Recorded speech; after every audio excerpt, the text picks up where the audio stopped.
mais je suis en retard. Bonsoir, bonsoir. Il est un peu plus de 20 heures en ce dimanche 4 août et voilà que tout est bouleversé.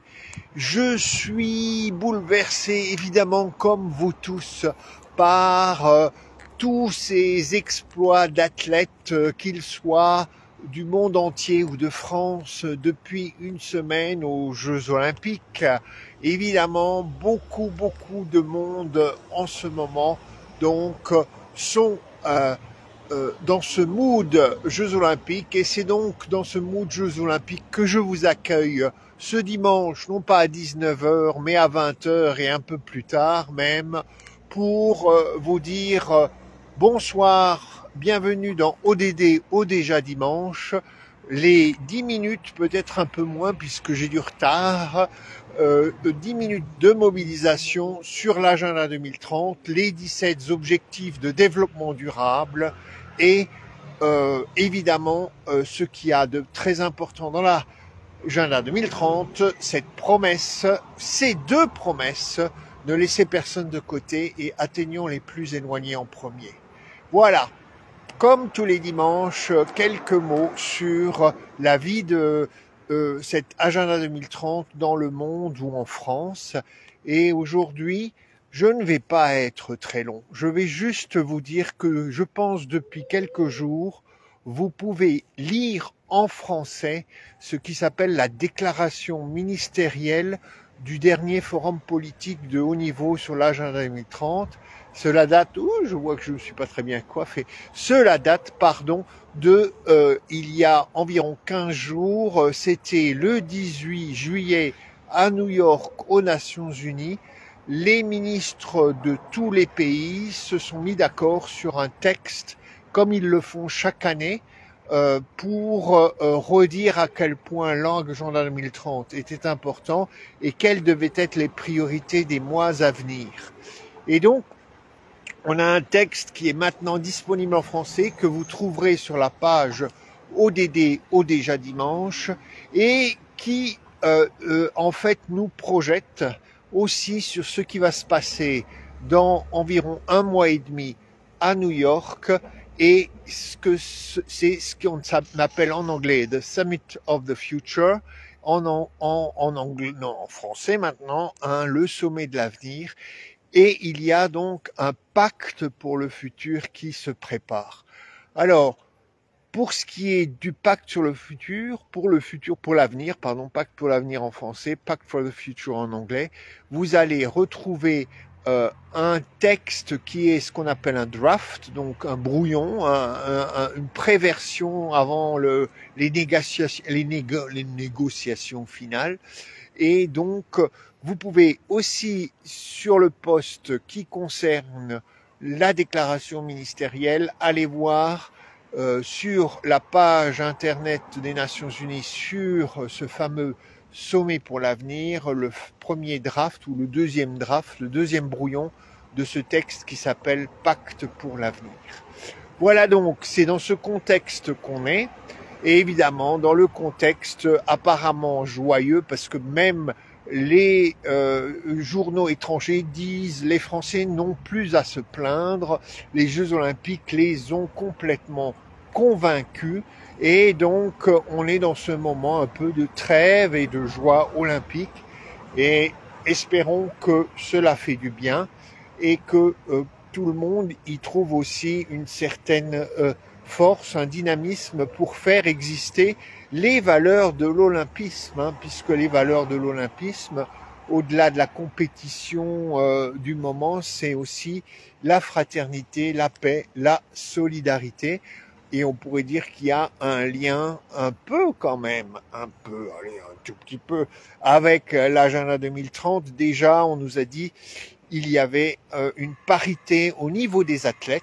Je dis bien au niveau des athlètes parce que quand on regarde un peu les responsables de ce CIO, ceux qui donnent les médailles, etc., je ne sais pas s'il y a une parité.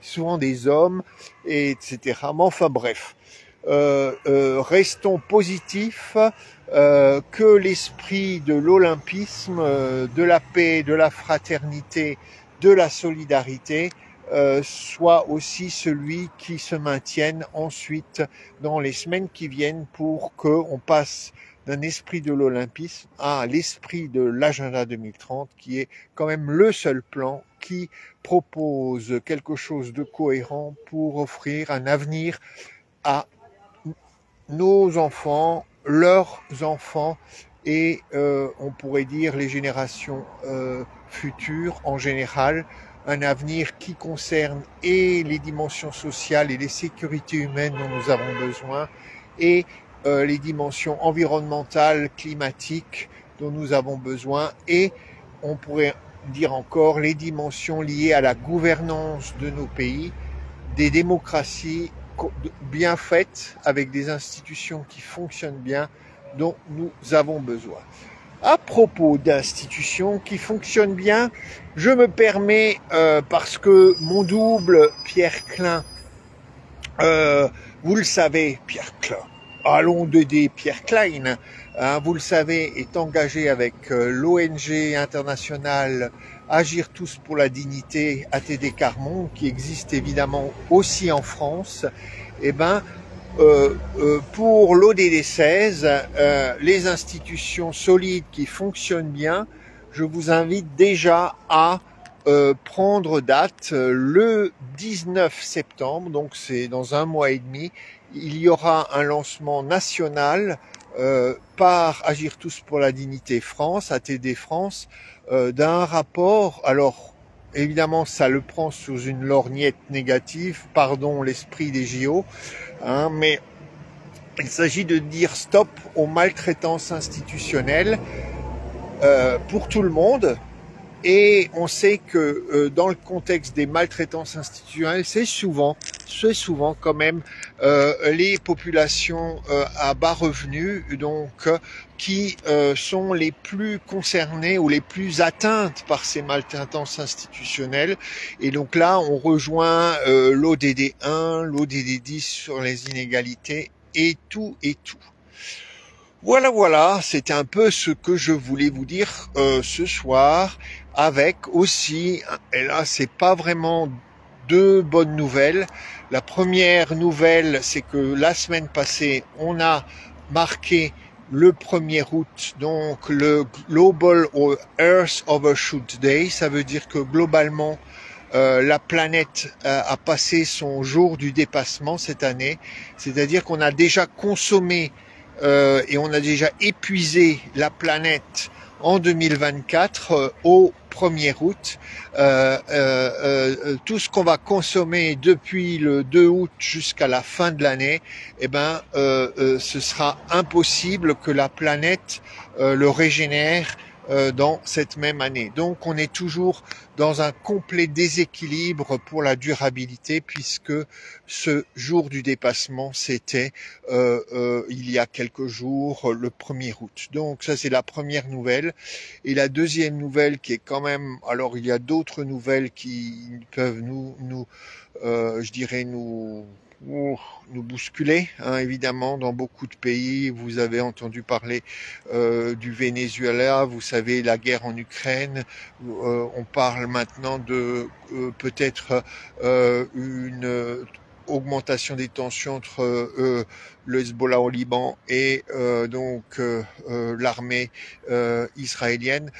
Pour en revenir quand même à une nouvelle qui doit nous marquer, tous les gens mobilisés au niveau de l'agenda 2030, c'est qu'il y a vraiment une crise de la nutrition, on dirait famine, mais au Soudan actuellement, avec des situations terribles qui se passent. Donc encore une fois, beaucoup dans l'histoire du monde, on a beaucoup montré que en fait la famine ou à des moments dans des endroits du monde, les gens sont morts de faim, pardon, non pas parce que la nourriture manquait, mais parce que eux n'avaient pas les ressources pour y accéder.